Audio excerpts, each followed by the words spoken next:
Bom dia, bem-vindo a todos ao grupo de estudos em hematologia do nosso laboratório.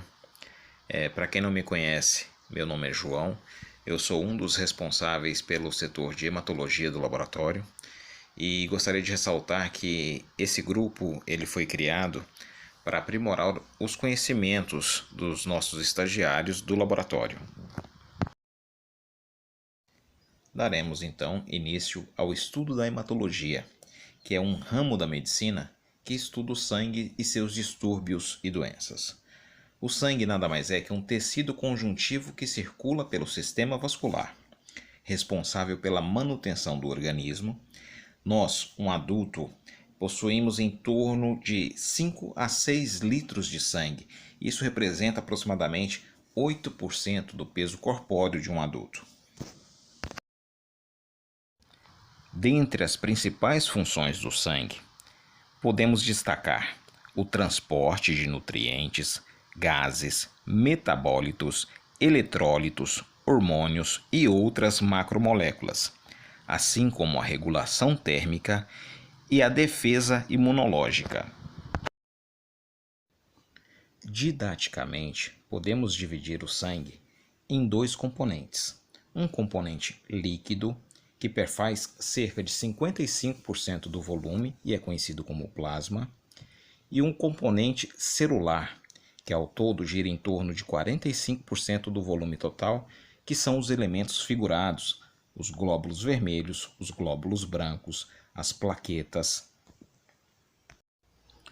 Didaticamente, pois essa separação só poderá ocorrer in vitro, no laboratório. Ao coletarmos a amostra de um paciente e submetermos a uma centrifugação, obteremos tal separação. Algumas pessoas me perguntam, qual que é a diferença entre soro e plasma? Pessoal, o soro ele difere do plasma porque ele não contém os fatores de coagulação que são consumidos na formação do coágulo. Ou seja, quando você coleta o sangue de um paciente, ao colocá-lo naquele tubinho de tampa vermelha ou num tubinho sem nenhum tipo de anticoagulante, vai haver a formação do coágulo. E esse coágulo ele vai consumir todas as proteínas envolvidas na cascata de coagulação. Já o plasma é resultante daquela amostra que é acondicionada em um tubo com anticoagulante, seja ele EDTA, citrato ou heparina. Todos esses anticoagulantes vão evitar a formação do coágulo e o consumo das proteínas que estão relacionadas à cascata de coagulação. Em nosso setor de hematologia, nós recebemos diversos tipos de amostras, tais como soro, plasma e sangue total. Por exemplo, nós utilizamos para a realização de cumbis indireto o soro. Nos exames relacionados à coagulação, nós utilizamos o plasma coletado num tubinho de citrato.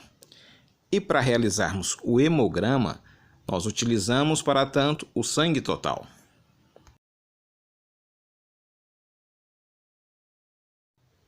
Dentre os tubos mais utilizados em hematologia, encontramos um com tampa roxa ou lavanda. Nele tem o EDTA, ácido etileno diamino tetracético, de sódio ou potássico. O EDTA se liga aos íons de cálcio, bloqueando assim a cascata de coagulação. Ou seja, esse anticoagulante ele vai interagir diretamente com o cálcio, evitando que se forme a cascata de coagulação.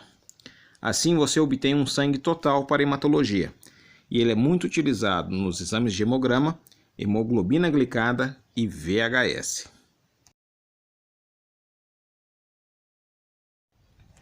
Outro anticoagulante muito utilizado no setor de hematologia é o citrato de sódio, utilizado para a obtenção de plasma para as provas de coagulação.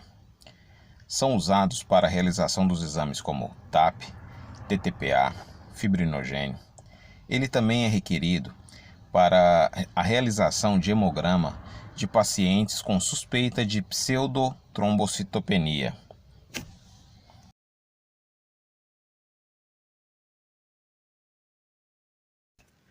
Abordaremos nessa parte da aula os elementos figurados do sangue. Quem são? Os eritrócitos, as plaquetas e os leucócitos.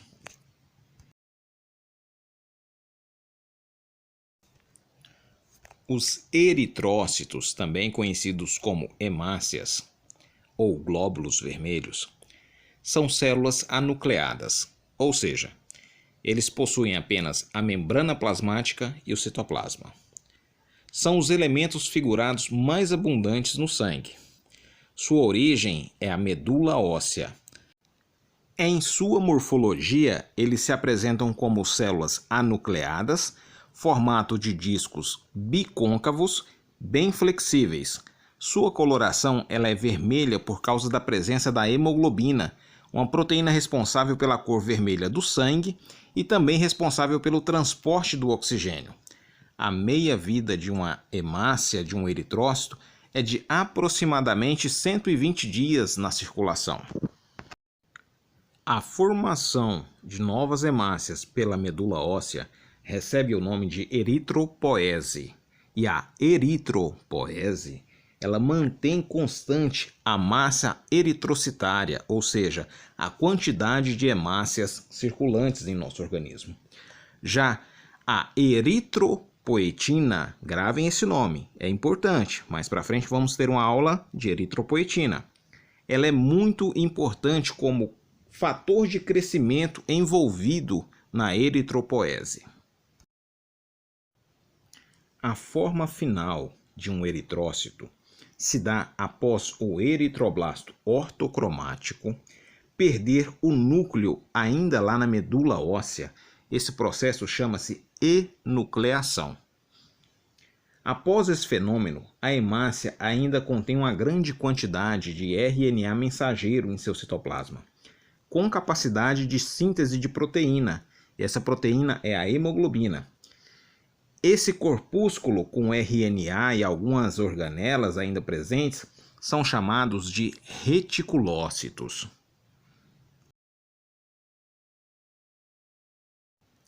E os reticulócitos, que na verdade são hemácias ainda bem jovens, eles não apresentam núcleo e são chamados assim devido a uma malha de retículos de RNA ribossômico que se torna visível à microscopia quando corado com um corante chamado azul de cresil brilhante.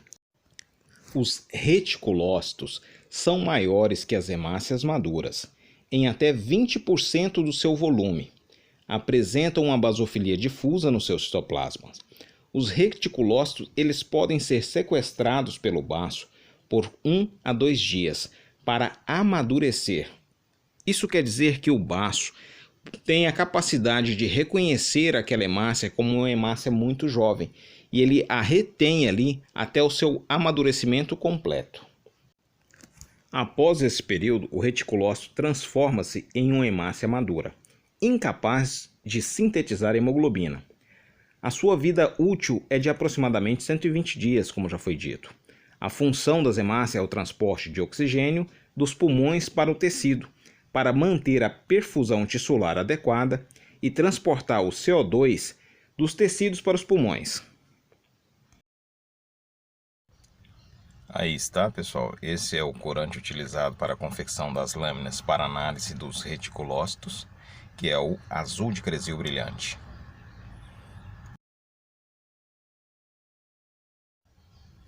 Pegamos então o tubo com a amostra do paciente, devidamente identificado, e identificamos também um tubo de vidro ou um tubo de ensaio.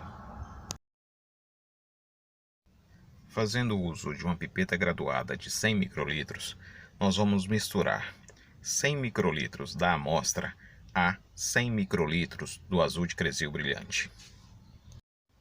Esta mistura deverá ser incubada em um banho-maria a 37 graus por volta de aproximadamente 10 minutos.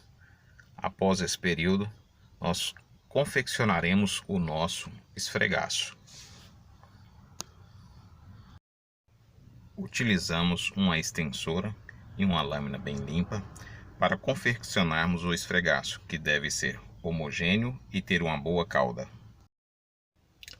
Com a lâmina já devidamente seca, adicionaremos uma gota de óleo de imersão e vamos observá-la ao microscópio na objetiva de 100 vezes.